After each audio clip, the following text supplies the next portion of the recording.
그 중에 이 한 시간은 신랑으로 오실 예수님, 신랑으로 오실 예수님에 대해서 우리가 또 살펴보면서 우리 기독교 은혜 시대에 들어와가지고 초림과 재림을 통하여 어린 양 예수님과 신랑 예수님 이 시간 이렇게 구분해서 말씀을 드리겠습니다. 똑같은 예수님이에요. 어린 양 예수님, 우리 예수님 사도 요한께서 요한복음 1장 29절에서 보라 세상 죄를 지고 가는 하나님의 어린 양이로다 그리 외치고 예수님을 세상에 증거하고 어린 양으로 소개하고 세례 요한은 목뱀을 당하고 그는 흥하여야 하겠고 나는 쇠하여야 하리라 크게 많이 전도도 하지 못하고 가셨습니다만 그 세례 요한의 증거가 나중에 그 세례 요한이 예수님을 향하여 증거한 말씀은 다 옳도다 하면서 나중에 많은 사람이 예수님을 믿었어요. 또 더 중요한 것은 사도행전 1장 20절로 21절에서 가룟 유다가 제 길로 갔잖아요. 그래서 12사도 중에 한 사람을 다시 세울 때에 그때 사도의 조건이 뭐였습니까? 세례 요한으로부터 세례 요한이 예수님을 증거한 그때부터 계속 우리와 함께 다니시면서 예수님이 부활 성천하시기까지 우리와 함께 다닌 사람 중에 하나를 택하여 부활을 증거하게 하여야 하리라 그랬어요. 보라 세상 죄를 지고 가는 하나님의 어린 양이로다 한 이 세례 요한의 증거가 얼마나 그 한 말씀이 말이죠. 얼마나 중요한 무게가 있는 말씀인지. 세상의 은혜 시대 세계적인 대표가 되는 12사도를 세우는 일에 그 중에 한 사람 마띠아를 세울 때에 그 조건이 자격이 세례 요한의 증거로부터 여러분 그래서 사명은 이제 부활을 증거할 사명 그 다음에 이제 신랑으로 오실 예수님을 영접할 종의 자격과 신부의 자격과 사명은 계시록 10장에 나타나 있죠. 계시록 10장에서 작은 책을 꿀과 같이 먹고 쓴 시련을 통과하고 쓴 시련을 통과한 그 통과하는 과정에서 이제 하나님이 인정하는 거예요. 됐다 하면서 인쳐주시는 거예요. 작은 책을 꿀과 같이 먹고 그 작은 책이 뭡니까? 하나님의 비밀이 그 종 선지자들에게 전하신 복음과 같이 이루리라 하신 말씀대로 선지서를 요약, 압축, 정리 간단하게 해서 묶어서 보여주신 사도 요한에게 주신 요한계시록이죠. 그 요한계시록 작은 책을 하나님의 비밀 선지자들에게 전하신 작은 책을 꿀과 같이 먹으라는 거예요. 여러분 작은 책이 계시록이라고 했죠. 계시록 꿀과 같이 먹어야 됩니다. 여러분 이 시대에 우리가 지난주에도 말씀드렸습니다만 율법 시대는 모세오경, 은혜 시대는 복음서와 편지서, 예수님 재림 시에는 계시록과 선지서가 꿀과 같이 계시록과 선지서가 때를 따른 양식이라는 거예요. 그래서 이 선지서를 계시록 10장에서 계시록을 꿀과 같이 먹고 먹을 때는 꿀과 같이 입에서는 단데 먹고 소화를 하려고 하니까 쓴 시련이 온 거예요. 그게 뭐냐 하면은 먹고 계시록의 말씀을 먹고 읽고 듣고 지키려고 하니까 큰 시련이 오는 거예요. 엄청난 시련이 오는 거예요. 그래도 돌아서지 아니하고 배아타 버리지 아니하고 끝까지 붙들고 소화를 잘 시켰을 때, 그때 비로소 하나님께서 됐다 하고 무슨 사명을 주십니까? 백성과 나라와 방과 임금에게. 우리 같이 한번 하겠습니다. 백성과 나라와 방과 임금에게 다시 예언하여야 하리라. 할렐루야. 세계적인 사명자, 세계적인, 어떻게 다시 예언하느냐? 계시록 10장 1절에 보니까 얼굴이 해와 같이 빛나가지고 땅과 바다를 밟고 사자같이 외쳐버리는 거예요. 사자. 이 사자는 하나님의 그 말씀을 전가하게 보낸 마태복음 28장에 너희는 가서 모든 족속으로 제자를 삼아라. 그 보내는 사자가 아닙니다. 아니고 예수님 재림하실 때 미가서 5장에 큰 은혜 받지 못하고 잠잠히 죽지 않을 정도, 그 정도 있을 같은 은혜를 계속해서 받다 보니까 숲을 짐승 중에 사자 같고 양떼 중에 젊은 사자 같아서 지나간 적 밟고 찢으리니 내 원수를 진멸하기를 바라노라. 그 사자예요. 그 사자. 숲을 짐승 중에, 저 산 중에 짐승 사자. 그 사자같이 계시록 10장 사자같이 땅과 바다를 밟고 크게 외친다. 뭘 외친다고 했습니까? 이사야 24장에서 여호와의 위엄을 인하여, 위엄, 심판의 복음이라고 그랬죠.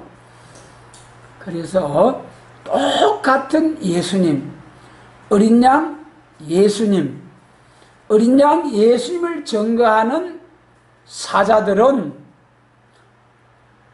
사랑과 화평과 예수천당 중생천국 온유갬손 화평의 복음을 세상 땅끝까지 전하는 사명. 그 다음에 신랑으로 오실 신부된 자로서 영접할, 신부단장 해가지고 주님을 영접할 사명자는 작은 책 꿀과 같이 먹고 땅과 바다를 밟고 사자같이 여호와의 위엄, 심판의 복음을 백성과 나라와 방과 임금에게, 온 세상 모든 사람에게, 한 사람도 빠지면 안 돼요.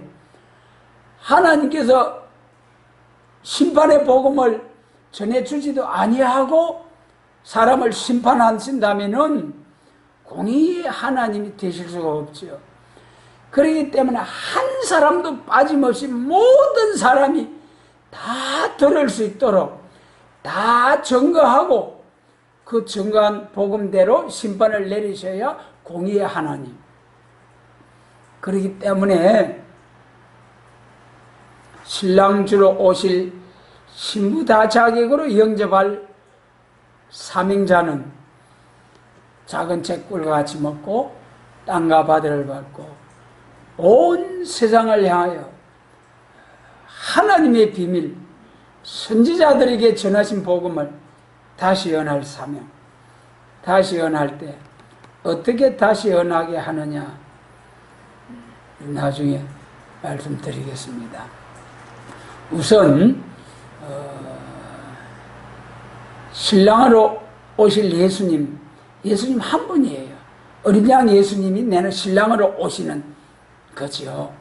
그 차이점을 알아야 이 시대에 재림을 영접할 수 있는 사명자가 될 수 있는 거죠. 어린 양 예수님과 신랑 예수님의 차이점. 사도 바울도요, 바울 사도께서도 율법 시대에 그 율법 시대에 양의 피로 제사 드리는 피의 제사, 또 예수님의 십자가의 어린 양, 예수님의 십자가의 피의 제사, 모세의 율법에 의한 양의 제사와 예수님의 십자가의 피의 제사, 이것을 잘 구별을 해서 정간 바울 사도, 최고의 하나님의 영광을 위해서 달리고 한 사도가 되고 성경을 14권이나 기록하여서 우리 성도들에게 신앙의 지침이 되게 해 주셨습니다. 그 바울 사도의 최고의 무기가 율법과 은혜를 잘 구분해서 간 데마다 증거한 거예요. 지금은 초림주로 오신 어린 양 예수님과 신랑주로 오실 신랑 예수님, 왕과 심판의 주로 오실 예수님, 이것을 잘 분별을 해서 증거해야 때를 따른 양식, 환난 시대에 사도 바울과 같이 큰 일을 할 수 있는 사명자가 됩니다. 여러분, 이 한 시간 하나님께서 성령으로 감동을 주셔서 어린 양 예수님, 신랑 예수님 잘 분별해서 많은 사람을 가르쳐 지키게 해서 새시대로 인도하는 복된 사명자들이 될 수 있도록 딱 성령으로 역사해 주시길 원합니다. 그러면은 초림주로 오신 어린 양 예수님, 초림주로 오신 어린 양 예수님의 사명은, 예수님도 자기 사명의 한계를 딱 말씀하셨어요. 누가복음 4장에서 갈릴리에서 복음을 전하실 때, 요단강에서 세례를 받으시고 갈릴리에 가서 복음을 전하실 때 회당에 가서 앉으시니 딱 성경을 펼쳐주시는데 어디를 읽었습니까? 이사야 61장 1절로 2절 상반절, 은혜의 해와 신원의 날을 전파하려 하심이라. 2절이 글이 쭉 나가는데 그 2절 다 읽지 않고 은혜의 해와 신원의 날을 글이 나가야 되는데 예수님께서 은혜의 해를 전파하려 하심이라 글이 딱 덮었어요. 거기까지 읽고, 은혜의 해는 초림주의 사명, 그 다음에 한 단어 더 넘어 신원의 날 하면 그거는 원수 갚을 예수님의 사명이거든요. 여러분, 우리 예수님 얼마나 정확하신지요. 그 다음에 그 예수님을 증거한 세례 요한은 또 어떻게 했습니까? 예수님에게 세례를 주고 나니까 그 예수님의 세례 요한의 제자들이 예수님한테로 다 가는 거예요. 그러니까 세례 요한의 제자들이 와서 선생님이 세례를 준 그 예수님에게 당신의 제자들이 그리 다 갑니다. 그때 사도 요한은 조금 더 서운해하지 아니하고 자기 사명의 한계를 알았기 때문에 그는 흥하여야 하겠고 나는 쇠하여야 하리라. 절대로 사명에 월권하지 않았습니다.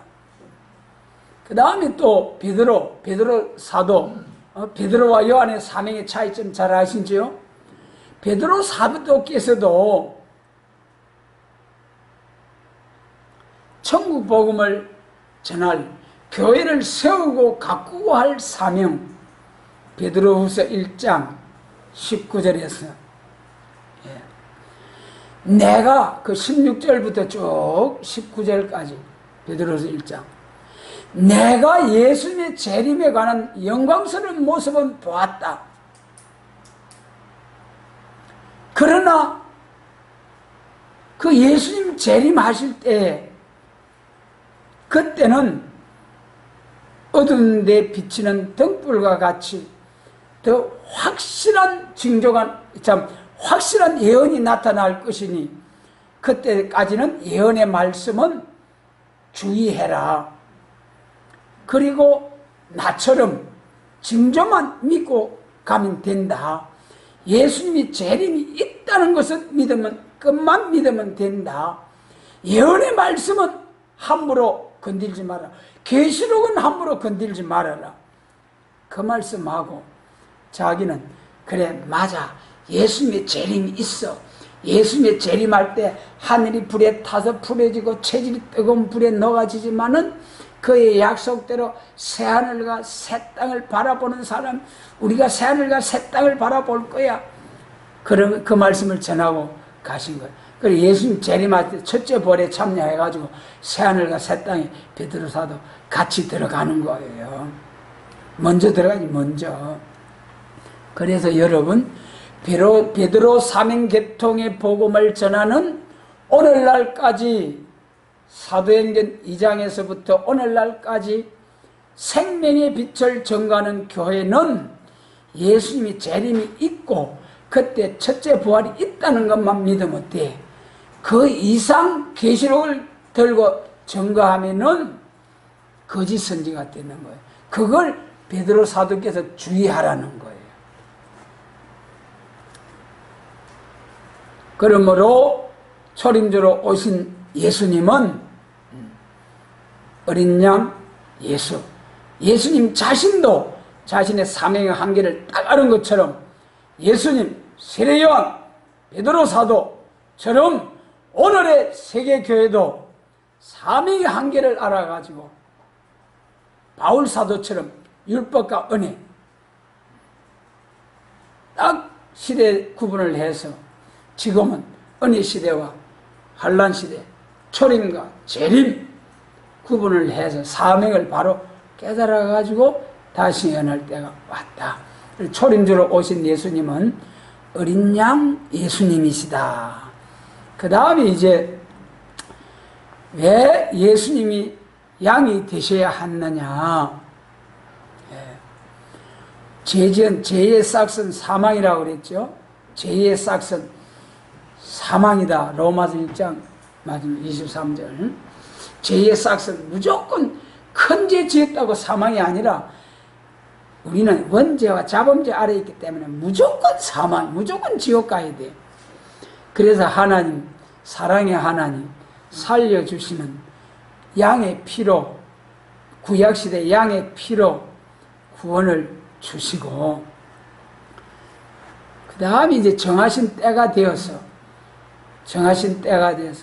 예수님이 오셔가지고 세계적인 기독교 확장이 될 때, 이방의 빛이 되는 역사가 있을 때, 그때는 이제 예수님이 십자가를 져 주셔야 돼. 구약시대 양의 피로 제사 드린 것은 예표예요. 히브리서 10장 1절에 율법은 장차 오는 좋은 일의 그림자요 참 행상이 아니다 그랬어요. 그런데 참 행상이 되신 예수님이 오셨잖아요. 그래서 히브리서 9장에서 22절에 피 흘림이 없은 적 사함이 없느니라. 전부 다 피를 흘리고 죽어야 돼. 그런데 우리는 어떻습니까? 우리 죄인들은 전부 다 피 흘리고 죽어도 내 죄값으로 죽는 거예요. 내 원죄값으로 죽기 때문에 자범죄 문제가 해결이 안 돼. 그래서 영혼 구원을 못 받아. 그렇기 때문에 원죄와 자범죄가 하나도 상관이 없는 동정녀, 하나님께서 동정녀 마리아를 통해서 나신 예수님, 조금도 원죄와 자범죄가 상관이 없는 예수님이 하나님과 우리 사이의 화목 제물로, 대속의 제물로 어린 양으로 죽어 주셔야 되는 거예요. 그것이 히브리서 10장 4절에 소와 양의 피가 사람의 죄를 속하지 못하느니라. 그래서 부득이 하나님께서 독생자 외아들 예수님을 보내서 십자가 내줘야 되는 거예요. 여러분 생각해 보세요. 오늘날 우리 자녀들이 밖에 나가서 뛰놀다가 두들기 맞고 오거나 뭐 좀 하든지, 다 큰 우리의 자녀들이 또 억울하게 서운한 말을 듣고 하면 부모의 심령이 억장이 무너지잖아요. 부모의 자녀가 아파서 이제 고생을 한다나 아파서 참 어려움을 당한다 하면 차라리 내가 당해야지. 그게 부모 심정 아닙니까? 독생자 예수님을 세상에 내주셔서 십자가에 운명하실 때 예수님께서 하나님이여 하나님 어찌하여 나를 버리시나이까 외쳐 부르짖으실 때에 하나님 눈이 캄캄하셔서 세상이 100일이 무광에 몇 시간 동안 캄캄했습니까? 6시부터 9시까지 하나님 눈이 캄캄해 세상이 캄캄해져 버렸어요. 여러분, 하나님도 아들 십자가 운명하신 나태를 돌리시고 그 하나님의 사랑, 그 예수님의 참고 견디신 공로를 힘입어서 값없이 공로 없이 그저 값없이 주시는 선물로 우리 영혼 구원의 선물을 받았잖아요. 얼마나 감사해요. 그 예수님, 초림주로 오신 예수님은 어린 양 예수님, 십자가지로 오시네. 또 우리 어린 양이 이사야 42장 1절에 보면은 나의 기뻐하는 사람, 나의 택한 종을 보라. 초림주로 오신 예수님 종으로 오셨어요. 종으로. 빌립보서 2장에서도 그는 근본 하나님의 본체시나 자기를 비어 하나님과 동등됨을 취하지 아니하시고 종의 모습으로, 여러분, 은삼십에 종의 한 사람의 몸값으로 팔리신 예수님, 초림주로 오신 예수님은 종으로 오시고 또 우리의 친구로 오시고 또 누가복음 1장 33절은 마리아를 통해서 날 때부터 내가 날 아들은 왕이다 그랬어요. 야곱집에 영원히 왕노릇 하시리라 그랬어요. 예수님은 나실 때부터 왕입니다. 그러나 그 나실 때부터 왕하고 재림하셔서 왕으로 다스리는 하고 왕하고는 차이가 있죠. 지금은 예수님이 보좌 우편에서 영적으로 성도와 세상을 통치하시는 왕의 왕 예수님이십니다. 그러나 신랑으로 오실 예수님은 진짜 재림하셔가지고 세상 나라가 우리 주와 그 그리스도의 나라가 되어서 예수님이 왕의 왕으로서 통치하는, 진짜 통치하는 왕이 됩니다. 그 다음에 초림주로 오신 예수님은 또 요한복음 1장 1절로 3절에 보면은 태초에 말씀이 계시니라 이 말씀이 하나님과 함께 계셨으니 말씀이 곧 하나님이시라. 하나님이 계시고 말씀이 계셨다. 창세기 1장에서도 우리가 우리의 형상대로 사람을 짓자 그랬잖아요. 그 하나님이 예수님이에요. 예수님이 창조주 하나님이시라는 것이 요한복음 1장. 그 예수님이 초림주로 오셔서 생명의 빛으로 오셔서 죄와 사망의 허감 아래 빠져서 지옥 멸망 영원히 망할 수밖에 없는 이 죄인들을 값없이 공로 없이 살리시려고 그 쓰라린 십자가, 고통의 십자가 목수일을 하시고 3년여 정도 전도하시면서 얼마나 무시와 멸시를 당하시고 귀신 들려 미쳤다는 소리를 들으시고 바알세불의 왕이라 하시고 귀신의 왕이라 하고 세상의 얼굴에 침뱉음을 당하고 갈대 지팡이를 가지고 머리를 치면서 네가 왕이냐 얼마나 조롱하면서. 여러분, 우리는 힘이 없어 당하지만은 예수님은 내가 지금이라도 12영이 더 되는 천사 하늘 군대를 불러서 이것들을 싹 정리할 능력이 없는 줄 아느냐? 그렇게 하면은 이렇게 십자가를 져야 한다는 이사야 53장의 말씀이 어떻게 이루어지겠느냐? 그러면서 십자가를 향하여 나아가신 예수님. 그러므로 초림주로 오신 어린 양 예수님은 어린 양이시고 종이시고 우리의 친구가 되시고 왕이 되시고 창조주가 되시고 이런 온유하신. 그래도 이 참 세례 요한이 제일 어린 사도들 중에 나이 어린 사람으로서 예수님의 사랑을 많이 받았는 것 같아요.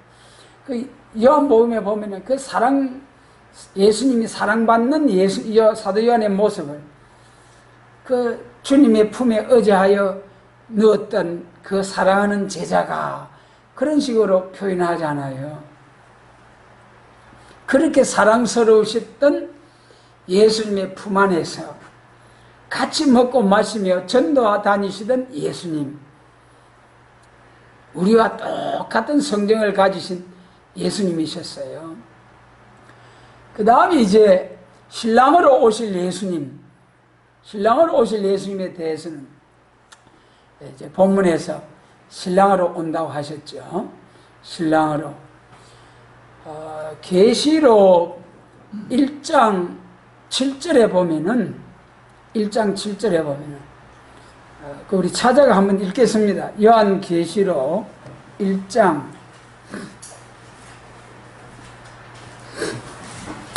7절. 이 계시록 1장 4절로부터 7절까지 말씀 좀 보면은 그리스도 예수님의 완전 역사에 대해서 말씀해 주셨어요. 참 저는 그 설교편의 말씀을 보면서 얼마나 감동이 되는지요.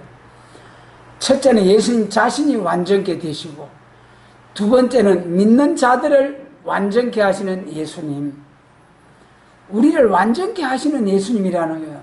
낮고 천하고 죄와 허물, 세상의 만물의 찢기같이 죄의 구름텅이 속에서 막 허물 가운데 살아가는 죄 많고 허물 많은 우리들을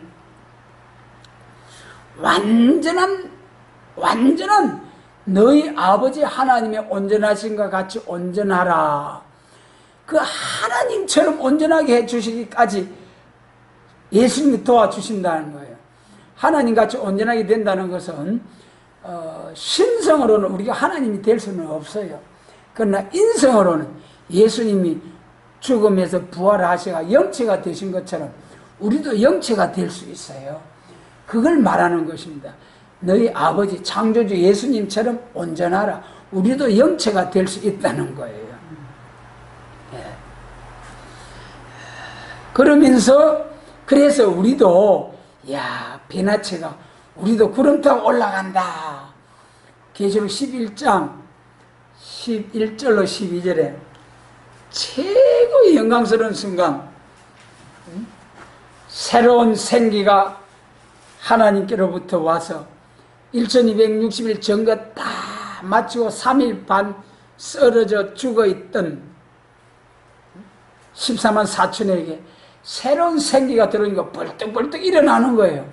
얼마나 놀라겠습니까? 짐승들이 죽은 줄 알았는데 그렇게 괴롭히던 종들이. 그런데 하늘에서 소리가 나서 올라오라는 음성을 듣고 구름을 타고 저희 보는데 올리어가니 저희 원수들도 구경하더라. 할렐루야. 여러분, 그때 구름 타고 어디까지 올라간다고 했습니까? 계시록 12장 5절에 보좌에까지 올려가더라. 여자가 낳은 아들이. 여러분, 얼마나 감격스러운지. 여러분, 같이 하나님의 말씀을 통해서 그런 감격을 좀 느껴보시길 바랍니다. 느껴봐야 돼요. 비행기 타고 가는 것도, 이 비행기 못 타본 사람들 쎄 있는데, 비행기 타고 세계를 싱싱 다니는 사람도 잘 쳐다보이는데, 여러분, 우리는 그 비행기도 번쩍해가지고 다 바싹 죽는 일도 있어요. 그런데 우리는 어떻습니까? 우리 자신이 예수님처럼 영체가 되어가지고 차 손잡고 올라가는 그 영광스러운 모습, 한 사람도 빠짐없이 다 손잡고 그날에 영광중에 올라갈 수 있게 하시기를 원합니다. 여러분, 그래도 이 신랑으로 오실 예수님은, 신부로서 맞이할 성도는 계시록 1장 7절 찾았으면 같이 읽겠습니다. 조금 볼지어다 구름을 타고 오시리라. 각인의 눈이 그를 보겠고 그를 찌른 자들도 볼 터이요 땅에 있는 모든 족속이 그를 인하여 애곡하리니 그러하리라. 아멘. 세 번째, 그리스도의 완전 역사 세 번째, 세상을 완전케 하시는 우리 예수님. 여러분, 저주받은 땅, 얼마나 저주받은 땅, 오늘 이 세상에 참으로 하나님께서 창세기 3장에 저주받은 땅을 싹 심판해버리고 에덴 동산 회복해서 새롭게 하시러 오시는 예수님. 구름 타고 오시리라. 이사야 19장 1절에서도 빠른 구름을 타고 오시리라. 예수님이 반드시 구름 타고 올라가심을 본 그대로 33세의 그 영광스러운 모습으로 오신다 했는데, 가짜 교회들이 말이지, 영으로 오셨다 하면서 거짓말을 증거하고 있어요. 반드시 구름을 타고 오시리겠고, 각인의 눈이 그를 보겠고, 그를 찌른 자들도 볼 때, 여기 찌른 자가 누구냐? 2000년 전에 로마 군병들이 아닙니다. 그 사람들이 부활해가지고 예수님 재림할 때 보는 게 아니에요. 여기 그 예수님을 찌른 자라는 것은 지금 재림주의 진리를 증거하는 하나님의 말세 사명자들을 대적하는 자들이 찌르는 자들입니다. 여러분, 오늘 이 예언의 말씀, 영원한 복음, 영원한 언약, 계시록과 선지서를 증거하는 이 교회를 이단이라고 정죄하고 대적하는 자들은 큰일 난다니까요. 여러분, 하나님을 믿는다고 해서 주여 주여 해도 소용없어요. 주여 주여 해도 소용없다는 게 이사야 8장이에요. 자기 왕 자기 하나님 저주받는다는 거, 저주하면서 죽어간다는 거예요. 그래서 여기 찌른 자들도 볼 때요, 정말 이 예수님도 그랬잖아요. 성령을 해방하는 자는 영원히 사함을 받지 못한다.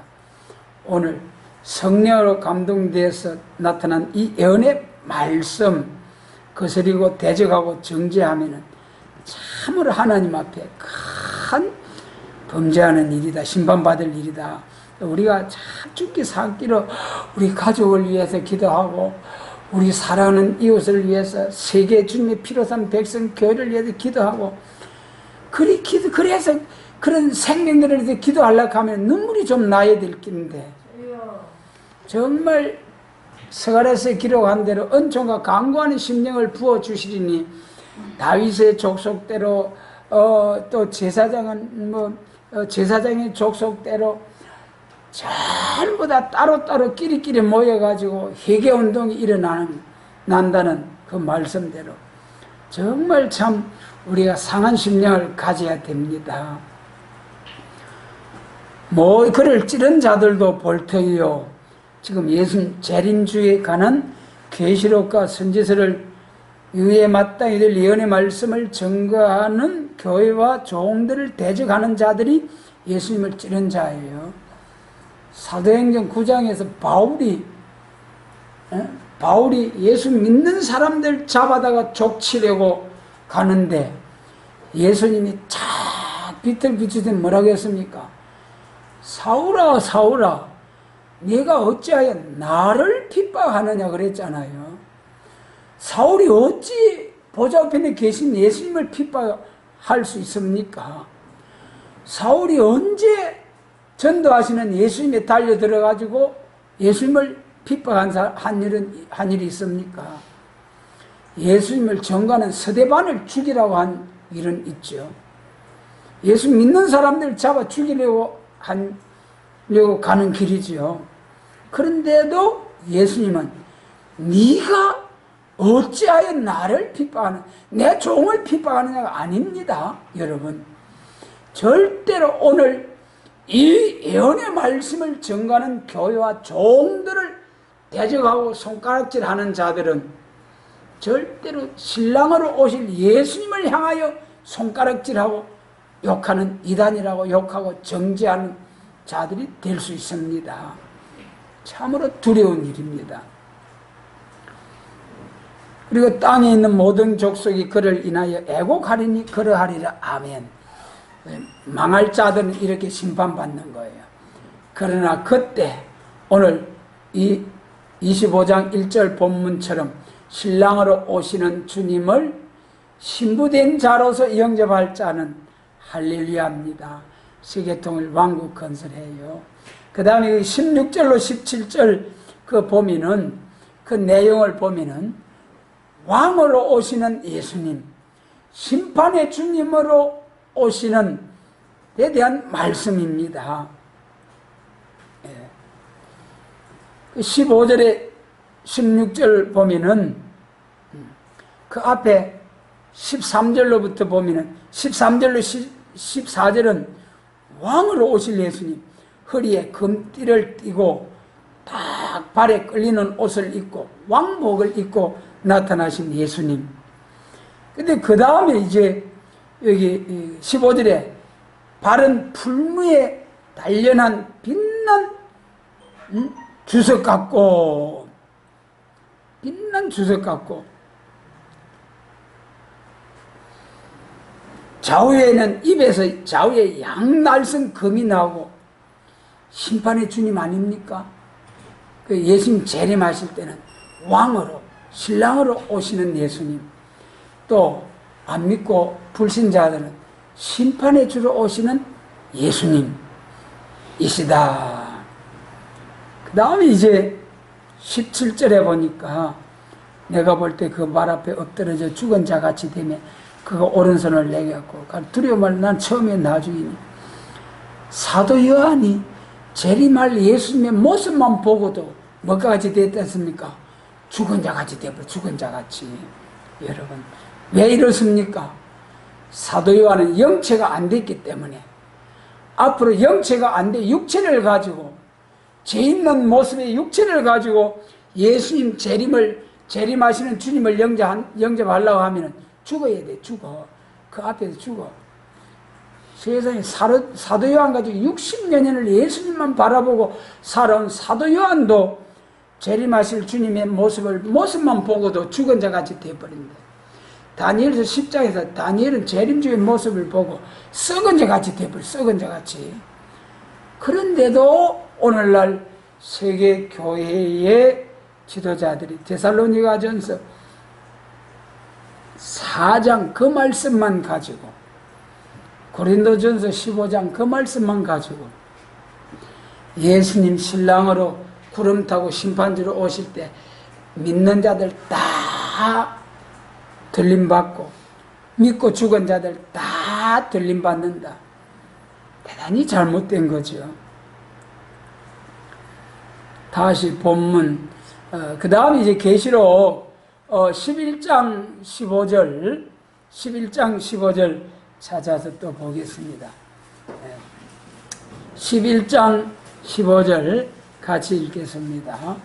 일곱째 천사가 나팔을 불매 하늘에 큰 음성들이 나서 가로되 세상 나라가 우리 주와 그 그리스도의 나라가 되어 그가 세세토록 왕노릇 하시리로다 하니. 아멘.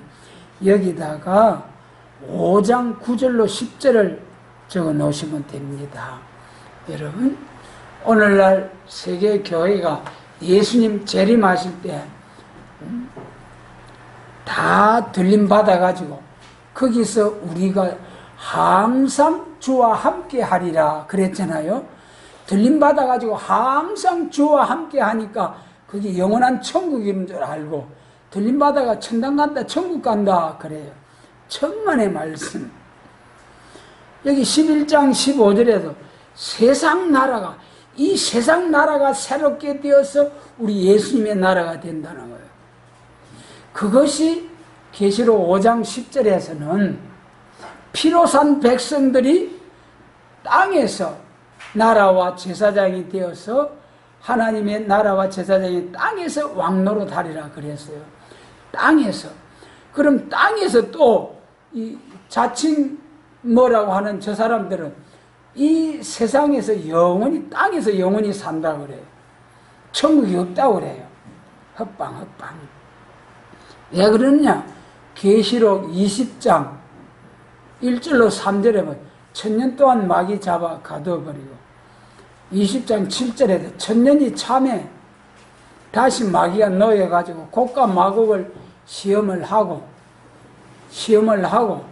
그 다음에 11절에서 처음 하늘과 처음 땅이 싹 없어지고, 계시록 21장에서 새 하늘과 새 땅, 영원한 천국, 우리가 영원히 살 천국으로 간다는 것이 성경 말씀이잖아요, 여러분. 그래도 반드시 신랑으로 오실 예수님은 구름 타고 공중 재림이 있고, 그 다음에 공중에서 주님을 신부된 자들을 영접하고, 그 다음에 후삼년이 지난 후에 지상 강림해서 땅에서 세상 나라가 새롭게 변해서 에덴 동산이 회복이 되어서 천년 동안 땅에서 예수님이 만왕의 왕이 되시고, 예수님이 복음을 위하여 목배임을 당한 자, 베나성도, 순교자와 베나성도가 분봉왕으로서 1000년 동안 통치하다가 천년이 지난 후에 처음 하늘과 처음 땅이 다 없어지고, 천년왕국에서 왕노릇 하던 자, 종족된 자, 곡과 마곡의 심판에서 남은 자들이 쫙 무궁시대에 가서 영원 무궁토록 살게 되는 창조의 목적이 이루어지게 됩니다. 할렐루야. 여러분, 이 영광스러운 나라를 우리에게 주시려고 하나님은 그 독생자를 우리를 위하여 십자가에 내주셨습니다. 예수님은 그 쓰라린 고통의 십자가, 머리에 가시관을 쓰시고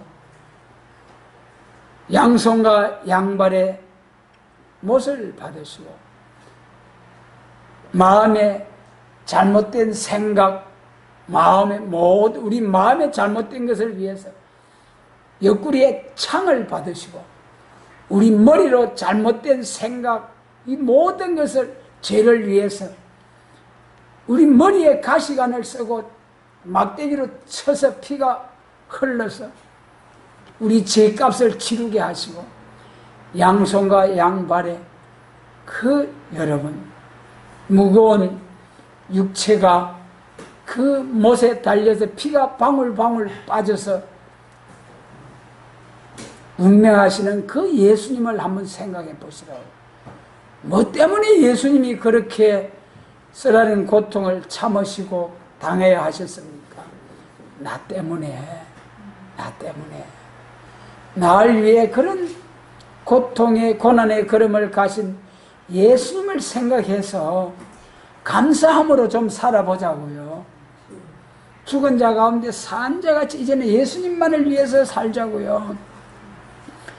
그 다음에 이제 예수님은 심판의 주로 오시고 왕으로 오신다.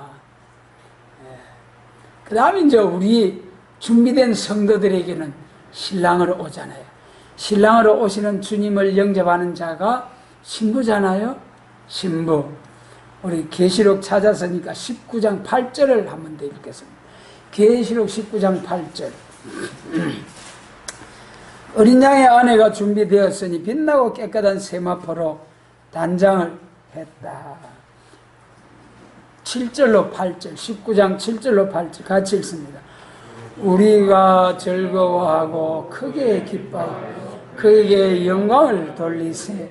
어린 양의 혼인 기약이 이르렀고 그 아내가 예비하였으니 그에게 허락하사 빛나고 깨끗한 세마포를 입게 하셨은즉 이 세마포는 성도들의 옳은 행실이로다 하더라. 여러분, 이제는 이제 마태복음 25장 1절에 신랑으로 오시는 예수님을 영접하는 자가 신부지요. 신부 자격이 어떠해야 된다는 것을 아셔야 됩니다. 아무나 신부가 아니에요. 아무나 신부가 아니라니까. 절대적입니다. 이거는. 신부에게는 빛나고 깨끗한 세마포로 입고서 신랑을 영접해야 돼요. 신부 단장이 세마포 아닙니까? 세마포를 입고 신랑 맞으러 가야지. 행주치마 입고 설거지 하다가 쓰리빠 신고 쫓아나가랍니까, 여러분? 에? 행주치마 입고 쓰리빠 띠띠 끌고 이제 젖은 손으로 막 쫓아나가서 아이고 할렐루야 신랑 예수 맞이하랍니까? 여기 본문 8절을 꼭 마음에 새기셔야 됩니다. 그 빛나고 깨끗한 세마포는 성도의 옳은 행실이로다. 이 신부들은 나중에 보면 왕권 받을 왕노릇 할 자들이에요. 왕노릇 할 자들. 왕은 행함 따라 주는 상급이에요. 하나님 나라 가는 하나님의 자녀가 되는 것은 값없이 그저 공로 없이 믿었다는 조건으로 주시는 하나님의 선물이에요. 그런데 이 왕권의 신부 자격은 세마포로 단정해야 되는데 그 세마포가 성도들의 옳은 행실이라는 거예요. 성도들의 옳은 행실. 그래서 신랑으로 오실 재림주를 영접할 자는 입맞은 종이 되어가지고 1260일 세계적으로 사명을 마치고 그 사람들이 신부가 되는 겁니다. 자기 전도한 그 사람들이 종족이 되어가지고 신부 단장 하는 보석처럼 그렇게 종족이 되는 거죠. 그래서 오늘 본문에서 신랑으로 오실 예수님, 신랑으로 오는 예수님을 맞으러 나간 열 처녀와 같다. 그래서 신랑으로 오실 예수님을 맞이할 신부될 자는 뭘로 단장해야 된다 했습니까? 빛나고 깨끗한 세마포로 단장을 해야 돼요. 세마포는 성도들의 옳은 행실이로다. 아무 행함도 없이 그저 믿었다는 조건으로 다 들림받는다. 얼마나 어리석은 인도자들인지요. 여러분, 오늘 한국교회 인도자들이 참으로 때를 따른 양식으로 무장을 해야 되고, 우리 한국교회 성도들이 정말 때를 따른 양식으로 주님이 맡겨주신 양무리들을 바로 양육을 하는지 분별하면서 나아가야 될 것입니다. 마지막으로 다시 한번 정리해드리면은, 신랑을 맞으러 나간 재림하실 예수님은 신랑으로 오신다.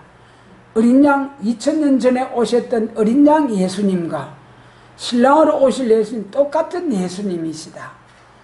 그래도 2000년 전에 오신 예수님은 어린 양 예수님, 구속의 주님 예수님, 그 초림주로 오신 예수님을 증거하는 정인들은 초림주로 오신 예수님이 십자가의 원수를 위해서, 죄인을 위해서 죽으심으로 만왕의 왕이 되신 것처럼 십자가의 초림주님을 증거하는 종들도 예수님처럼 복음을 위해 순교했을 때에 왕이 된다. 그것이 계시록 20장 4절의 부활성도, 첫째 부활, 왕이 된다. 그 다음에 재림하실 때 신랑으로 오시는 주님을 영접할 성도는 신부 단장을 해야, 신부 단장한 사람만이 신랑을 영접할 수 있다. 그 신부 단장이 뭐냐?